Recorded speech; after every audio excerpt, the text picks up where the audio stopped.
اعوذ باللہ من الشیطان الرجیم بسم اللہ الرحمن الرحیم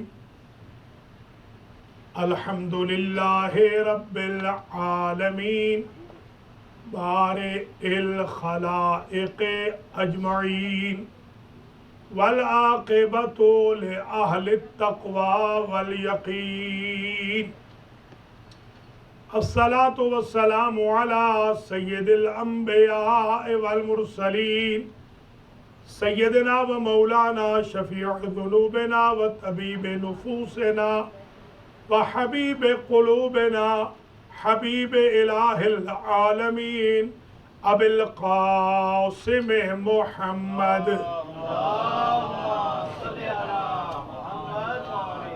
ثم الصلاۃ والسلام علی اہل بیت الطیبین الطاہرین المعصومین المنتجبین الذین اذهب اللہ عنہم الرجس وطہرہم تطہیرا سیما بقیت اللہ الاعظم روحی و ارواح العالمین لتراب مقدمہ الفدا عجل اللہ تعالی فرجہ الشریف واللعنۃ الدائمۃ الباقیۃ علی اعدائہم اجمعین من یوم ظلمہم الی قیام یوم الدین اما بعد فقد قال اللہ سبحانہ وتعالی فی کلامہ المجید وفرقانہ الحمید وہو اصدق الصادقین بسم اللہ الرحمن الرحیم وَلَقَدْ نَادَانَا نُوحٌ فَلَنِعْمَ الْمُجِيبُونَ وَنَجَّيْنَاهُ وَأَهْلَهُ مِنَ الْكَرْبِ الْعَظِيمِ وَجَعَلْنَا ذُرِّيَّتَهُ هُمُ الْبَاقِينَ وَتَرَكْنَا عَلَيْهِ فِي الْآخِرِينَ سَلَامٌ عَلَى نُوحٍ فِي الْعَالَمِينَ إِنَّا كَذَلِكَ نَجْزِي الْمُحْسِنِينَ إنه من عبادنا المؤمنين وإن من شيعته لإبراهيم إذ جاء ربه بقلب سليم صلوات قابل قدر سادات و مومنین و مومنات زینبیہ امام بارگاہ ارونگٹن نیو جرسی میں 1439 ہجری کے عشرہ محرم الحرام کی یہ پہلی مجلس سے عزا ہے اور ہم نے یہ طے کیا ہے کہ اس سال مقدمہ تشیع زینبیہ میں پیش کریں گے. شیعت کا مقدمہ، تشیع کا مقدمہ. اس عشرے میں پہلے تو یہ بتائیں گے کہ شیعت، تشیع، اہل تشیع یہ مذہب والے کیا ہے. پھر یہ بتائیں گے کہ اس مذہب کی ریکوائرمنٹس کیا ہے. پھر یہ بھی بتائیں گے کہ اس مذہب کی مخالفت کی وجوہ، اسباب اور علل کیا ہے. یہ بھی بتائیں گے کہ اتنی مخالفتوں کے باوجود یہ مذہب دن بدن، دن دوگنی رات چوگنی ترقی کیسے کر رہا ہے. یہ بھی بتائیں گے کہ جو 73 فرقے ہیں ان میں سے یہی فرقہ ہے جو حقیقی اسلام ہے. جو فرقہ ناجیہ ہے یہ فرقہ وہ ہے جس فرقے والوں کے لیے جنت خود مشتاق ہے. اس عشرہ میں انشاءاللہ جو تقریباً یہی ٹائم رہے گا. آپ بھی ذرا ٹائم کی پابندی فرمائیے کہ نماز کے فوراً بعد مختصر مرثیہ اور پھر مختصر خطاب، تاکہ جو باقی مجالس ہیں وہ بھی متاثر نہ ہو اور ظاہر ہے کہ نماز کے بغیر آغاز بھی نہ ہو. اور انشاءاللہ 6:30 بجے، آج بھی ہم پورے 6:30 یہاں موجود تھے. جو پڑھنے والے حضرات ہیں ان سے میں درخواست کروں گا وہ ٹھیک 6:30 آ جائیں. ہم انشاءاللہ ان کو سنیں گے بھی، ان کو داد بھی دیں گے. اس کے بعد وقفہ نماز ہوگا، نماز کے بعد مرثیہ اور مرثیے کے بعد خطاب ہوگا. اللہ کریم آپ تمام حضرات و خواتین کو جو آج کی مجلس میں تشریف لائے ہیں اجر جزیل مرحمت فرمائے اور آپ کی اس عزاداری کو